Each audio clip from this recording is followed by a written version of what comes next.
Hey guys, I hope you're doing well. Welcome to the third Shell driving carbon neutral video. Today we are going to be looking at the maths and the money and thinking about how does all the stuff that goes in the black box, how do we open that and get us all to try and understand it.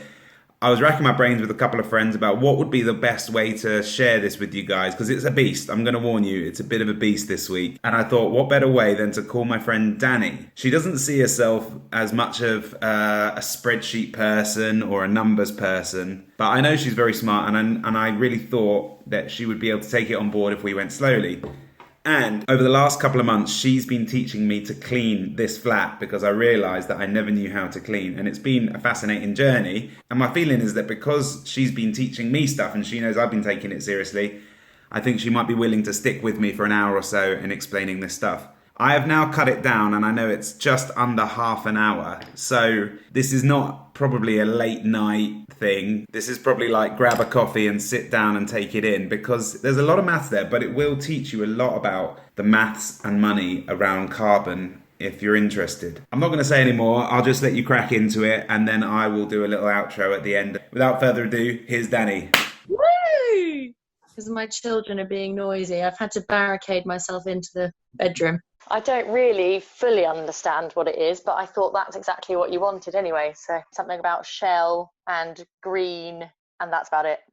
Yeah, that's good. So carbon gets released into the air, CO2 gets released into the air when we do combustion. And that could be fire in the woods, that could be fire on your stove or in your engine. There's little combustion happening. That's what happens that makes the car go is petrol gets ignited and it makes a little puff, and that basically pushes the pistons which drives the car. And the CO2 that goes into the air, that's bad. That's bad, yeah. It's like we're obese. It's not that we don't want no food.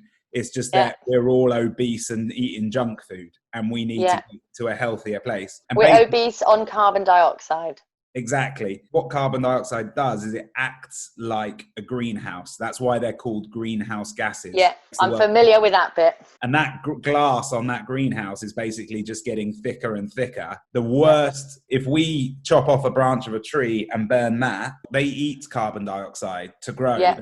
They take in carbon dioxide and mix it with like sugars and basically make wood. This table here, 25% of that is carbon. 25% of your table is carbon because the tree takes in the carbon. Yes, and combines it with some other nutrients to make. Wow. So if I weighed this table, and let's say it weighed a ton, I could do some maths to figure out that there was 250 kilograms of carbon in it. And therefore, if I burnt this table, I would know that I've released a quarter of a ton or 250 kilograms of carbon into the air. Oh, that's interesting. Yeah. So then the thing I like about trees as carbon capture is that you can trust it. You can knock on it and you can tell that the carbon is here and not somewhere else because it literally is the substance that you're touching. CO2 means one carbon and two oxygens. Gosh, right? That's taking me back to secondary school now. I know. Yeah, you're right. Yeah. If I burnt this table, that quarter of a ton of carbon molecules in that fire reaction, they glue themselves to two oxygen molecules in the air. Oh, which is not good. No, because what happens is basically a quarter of a ton of carbon in the wood becomes a ton of carbon dioxide in the air because you've got the weight of the oxygen molecules joined in as well. Yeah. Does that make any sense? So completely makes sense because the carbon joins with the oxygen. Exactly. And so if you take like a litre of petrol, you go to, I don't know, Norway, and you drill in the ground for a bunch of oil, you take a ton of oil and you put it in this factory and it spits out different products, right? And one of the products is petrol that we want to put in our car. And when you pour a litre of petrol out of that nozzle into your tank, that litre of petrol, when we burn it, which it burns when it's in your car, and that's what comes out the exhaust is the carbon dioxide with some other gases as well. Just like if we burn the wood, it's the same with petrol. What I want to show you is the maths of what Shell is claiming. Their marketing campaign is drive carbon neutral. What they're saying is if you join their club, they will offset all of the molecules of carbon that driving your car puts in the sky by planting trees that will capture the equivalent amount. Because I wondered what you meant by carbon neutral. They're basically going to try and counteract it. So the petrol that you use, they're going to plant trees. Exactly. Okay, so the first thing I want to show you, right, just so that you know I'm not talking crazy, don't worry about this whole table. I'm panicking. Just follow my lead. This is a table I got from the government's website. They have a department called DEFRA, which is the Department for Environment and Farming and stuff like that. So they publish the standards so that you know I'm not making up the carbon maths. Okay. Right. Okay. So this is different cars and how much carbon, if you see here, kilograms of CO2 that they release. I would say an upper medium, actually. Okay, you're an upper medium. Yeah, that's fine. 0.25 kilograms of CO2e. And just so you know, we don't need to do this, but I want to show you. So you've got the carbon dioxide here, then you've got CH4 and N2O. Those are the other greenhouse gases. It's called methane and nitrous dioxide. And those two are really, really, really bad. But as you can see, there's not very much of them. The CO2e means equivalent, and basically CO2e is the adding up of all the three different greenhouse gases into one CO2 equivalent, if that makes sense. That makes sense. That works for all of them. Out of this table, all you want to remember is like 0.2, let's say, per mile. Okay, that's pretty interesting. We'll get a little bit lost, but then we'll add it all up at the end, right? So I spoke to a group in the government called the CMA, Competition and Markets Authority, okay?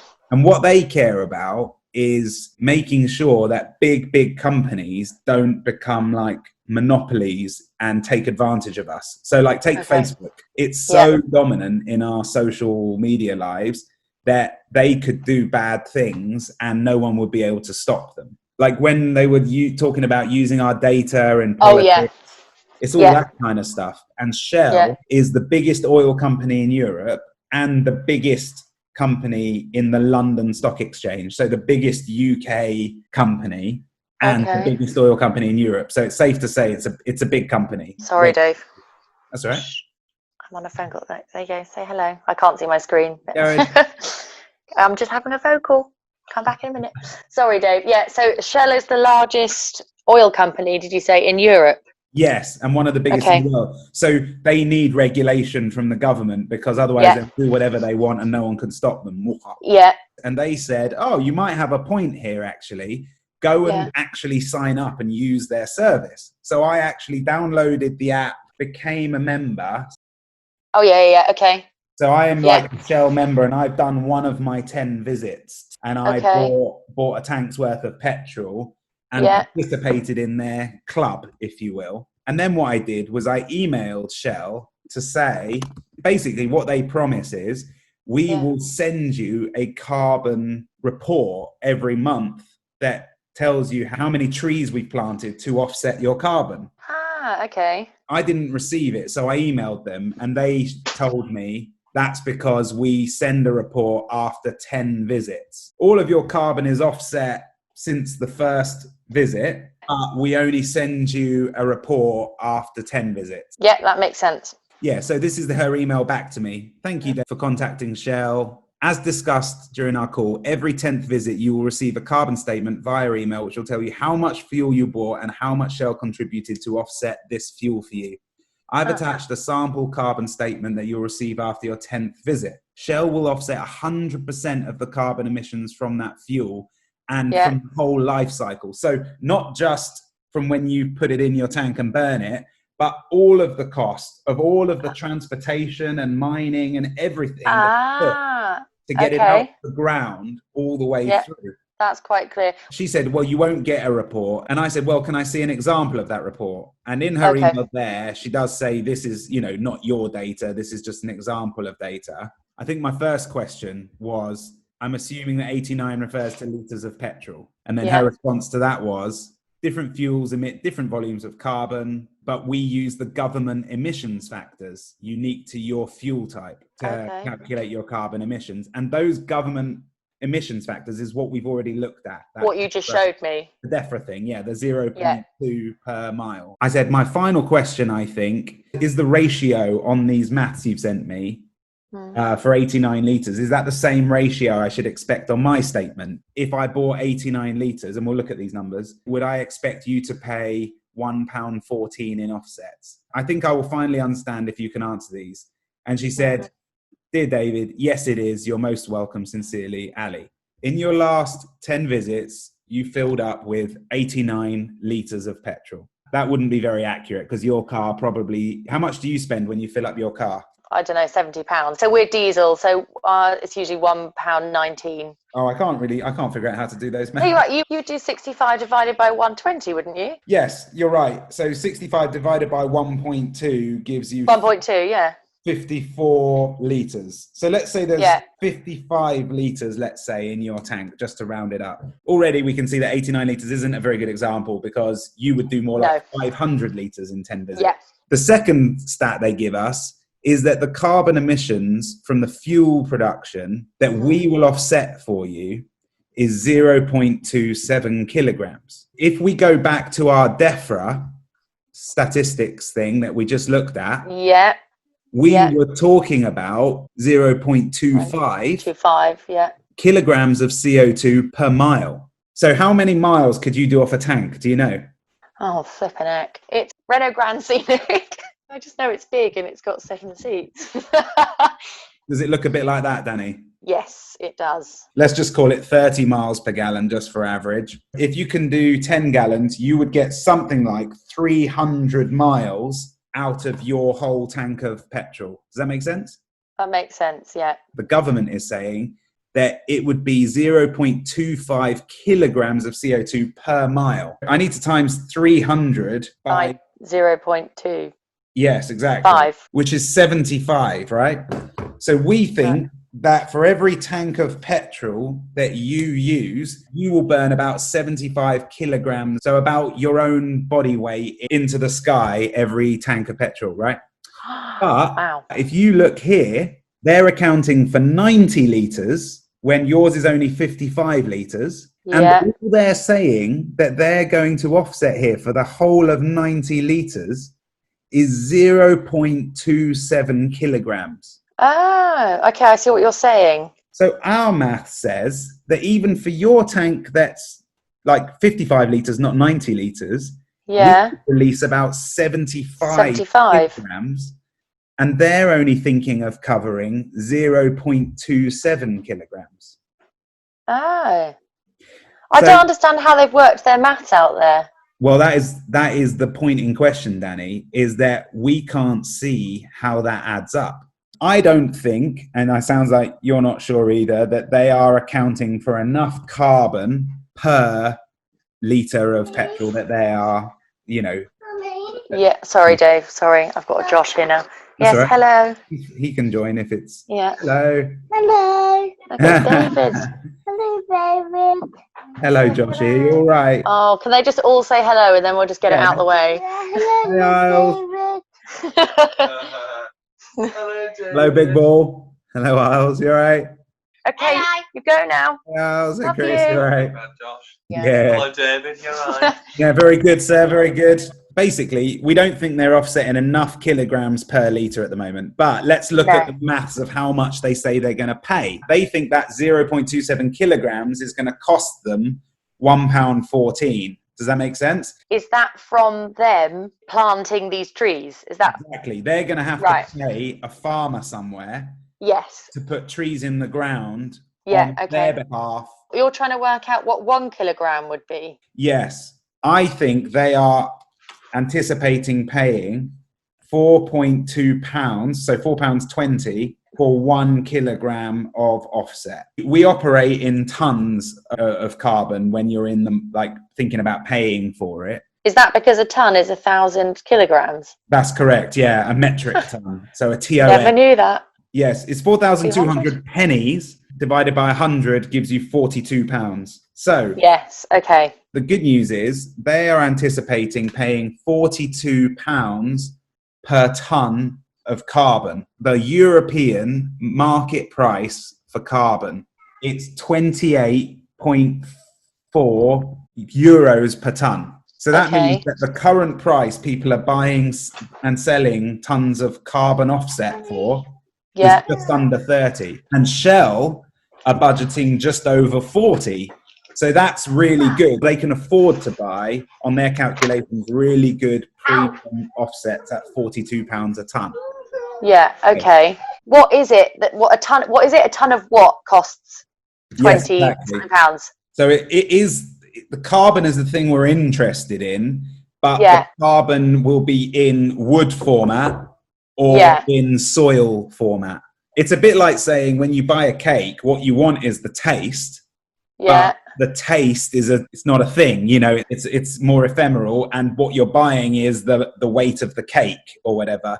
So they're going to pay £42 per tonne of carbon captured in tree format or in soil format. Soil format. Okay, that makes sense. That's Yeah. good. That's premium. It's not enough kilograms per litre, but plenty of Yeah. money per kilogram of carbon offset. And this is where we need to go back to their original press release, where they said, we think we're going to offset about £10 million worth of carbon. That's roughly Right. what they thought. So actually, if I do the maths on that, 10 Yeah. million divided by £42 per tonne, they are anticipating purchasing 238,000 tonnes of carbon. That's basically what they're anticipating, is that providing this scheme Yeah. to everyone in their membership club for a year is going to result in them coughing up about £10 million, which at £42 a tonne is about 238,000 tonnes of carbon. Well, we'll see whether that maths adds up. Okay, It requires a lot of processes, doesn't it, to work it out? It does. To be honest, I'm not sure that Shell know they've got it wrong. It's not that complicated, but it takes a bit of doing to follow the process. Yeah. Which is why I want to give them an opportunity through making this video to address it. Because actually, I think the commitment they've made to offset all of their members' carbon is absolutely incredible. But I think it's a lot more expensive than they think it's going to be. And if they don't want to pay the full amount, then we might have problems. But at the moment, I've got no reason to believe that they're not going to want to just pay up the amount that they promised to pay up. We want to know what the total amount in the whole country is for the year of all of their members, so that we know how much they actually owe. What, and is there somewhere that's worked that out roughly? Yeah, well, I've worked it out based on their numbers. So if you take the whole pie, Shell has this much of the pie. Yeah. And then the Go Plus scheme is this much of Shell's pie. RAC Foundation, the UK diesel and petrol consumption, quantity consumed. So in 2019, it's so consistent. Look, 20, 47, 47, 40. Yeah. Even if we just take 45 as a conservative estimate, can you see here on their Shell About Us what we do? So very, very top level, explanation. Yeah. They say they provide around 10% of the UK's oil and gas. So that's in general. 4.5 billion litres is Shell. And then if you go to Shell Go Plus, today around 20% of fuel sold by Shell in the UK goes to customers registered with Go Plus. So then 20% of 4.5 billion is 4.5 billion times 0.2, which is 20%, is 900 million. 900 million litres of fuel. Yes. So we believe, based on what Shell says their market share is and what their share of members, it could be a little lower than that because of various factors. But just to give us a rough maths idea, we're talking about 900 million litres of petrol for the year.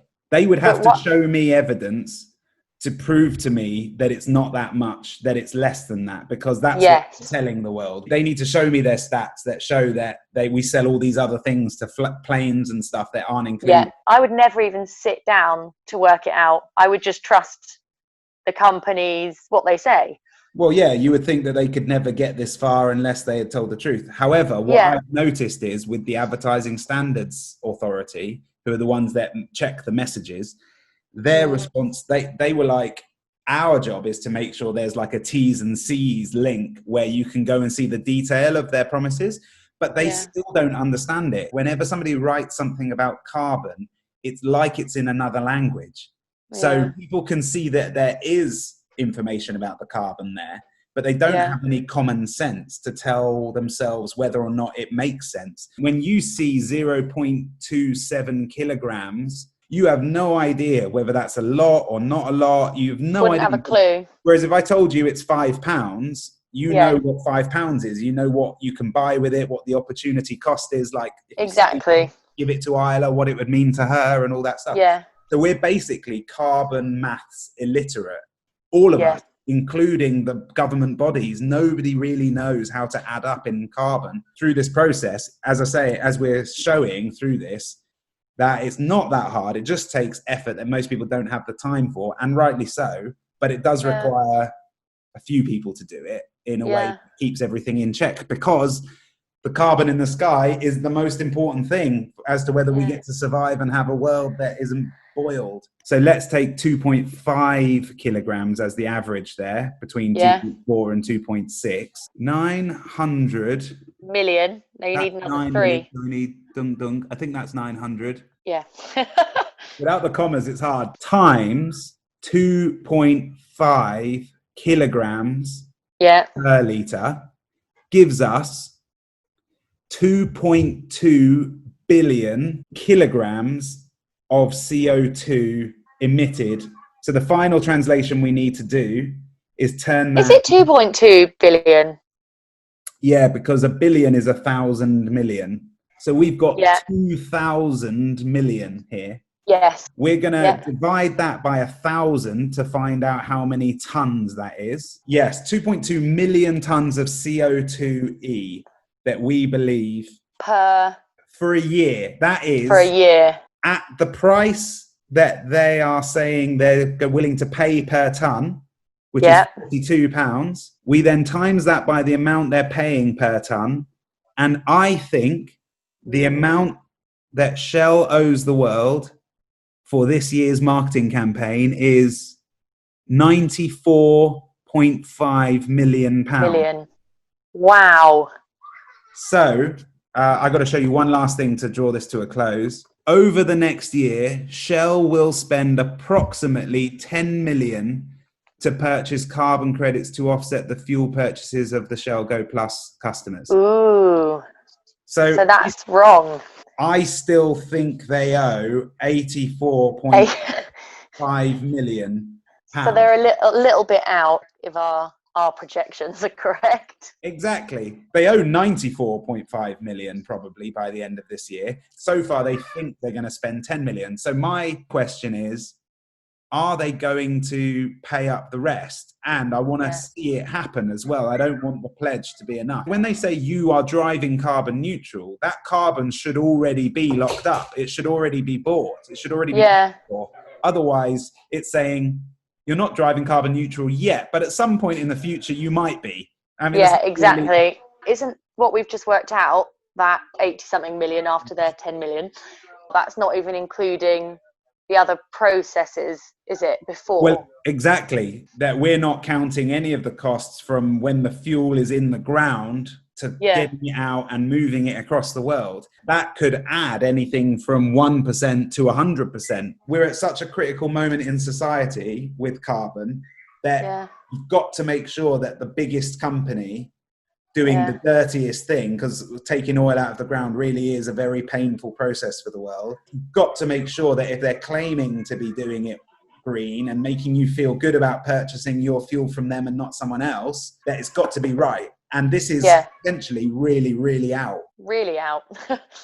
The numbers don't match, basically. For all the fuel that you use, what they will offset by planting their trees, etc., that's not equal to actually what fuel that people are using. There's no reason why they won't pay the 95 million. It's just that because they've said they estimate it to be 10, it seems like a low estimate when we know it's going to be more like closer to 100 million. For me, that margin is worth paying attention to make sure that they know that that gap is there, that they know that we know that gap is there, and that we want to see them actually put the £100 million in the ground. And ultimately, it's all very simple because we just want to say, where's the trees? The trees don't lie. Do you know what I mean? So if you put anywhere between 10 and 100 million into trees, will show us where they are on a map. It's not like a bank account where you can say, oh, well, I've just sent it over here and then we got taken in tax and then it got split up. It's not like that. It's either there or it's not there. You know what I mean? Yeah. I think because they are one of the biggest companies, if not the biggest, they have a responsibility to be transparent and I think to be clear. And from you sitting down with me in this last, just over an hour, which I've enjoyed. I've learned loads, but that's because you've sat down and you've taken me through, you've done all the research and the finding the websites and the information. I wouldn't know how to do that. I wouldn't even have a first clue how to look for what to look for. I get that you can't get it exactly right necessarily. I don't want in a year's time you to think, oh, I don't trust this drive carbon neutral thing because I remember that when Shell did it, they got in trouble because they didn't do it right. And now I don't trust them. I'm not going to bother. It sounds like a fake scheme. I don't want you to have that. I want you to be in a place where you're like, oh, brilliant. We know that there's good standards behind these promises. So I can trust that I am driving in a responsible way, that I'm not killing the world by doing what I'm doing, you know? And now we just need to hear from them. Do you agree with us? Do you see it's 94.5 million? If not, what are you saying is the bit of information that we didn't know? Oh, it's not this much, it's this much. Missing. Yeah. Secondly, what is the well to forecourt cost that we haven't accounted for? They should know that, and we can find out some stats as well. So have you paid it? Are you going to pay it? Or has someone made a mistake at your end? And if so, are you going to rectify that and pay, even if it's news to you, oh, we thought it was going to be 5 million, but now we recognize it's 100 million. Are you going to pay that 100 million? And if so, when? And because it should be soon, it should be really soon. It should be like immediately after the campaign closes. Otherwise, it's not actually driving carbon neutral. So I think once we know the answers to those three questions, I can tell you then, Dan, whether it's true or it's not true, and whether you can trust it or not trust it. I think you're right, actually, because you definitely have that mindset. If there's schemes before that you've used and they've not been what they've said, you do then end up having a bit of a cynical sort of, oh no, you have a distrust towards them. We can't afford that. It's like with anything to do with fairness, isn't it? Like if you're buying your clothes from somewhere where there's slaves who are making them, if you don't even know that there are slaves making clothes, then you would never occur to you that maybe you be careful about where you buy your clothes from. But once you know the concept and you're literate of the concept, then you've got choices. Do you know what I mean? Yeah. So, Danny, thank you. I appreciate you taking the time. Pleasure. When can we do a cleaning coaching session? We're on holidays now, so I basically can do whenever. What are you now doing? Putting together like a little compilation of information and then sending it to Shell? Well, every 2 weeks, I'm making a video about this, unfolding it. All right. Well, if you ever need any more help, I'm very happy to, because I'm learning things as I go. Thanks, Dan. Dan. See you later. Okay, bye. So that's it. 94.5 million quid is what we reckon Shell owe. That is the best work from carbon scientists, journalists, myself, all looking through the numbers, all sweating them out. We need to make sure that this is in the right place. So Shell, if you're listening, please get in contact. I would love to do the next video with you to make sure that we're on the same page. My email address is dave@corcova.do, corcova.do. And if you, listening to this, are a Shell Go Plus member and you have done 10 visits and got your carbon statement, then please send it to me. I would love to see actual proof because I've only done the one trip with the test data. There is one more thing I want to show you before we leave today. I got in my car last week and I drove to a Shell station. And on that test data of 0.27 kilograms, by DEFRA statistics, this is how far that would actually be covering you in drive carbon neutral terms. Okay, so this is in Surbiton. You see, that's the massive flag, drive carbon neutral, that's flying at the front of all the 1,000 petrol stations. And then this is me just bombing along the dual carriageway. And as you can see, in this till there, as this map shows, that is 1 mile. That is roughly how far Shell's example data that they sent me actually covers you for. 1 mile when they should be covering you for 300 miles for the whole tank of your petrol. And so if nothing else in this video makes sense, hopefully you can see that that is a big gap. We need to hold Shell accountable. Accountability just means show us the information that we need. There may not be any gaps here, but until we see more data, I have to just go by what Shell are currently providing me.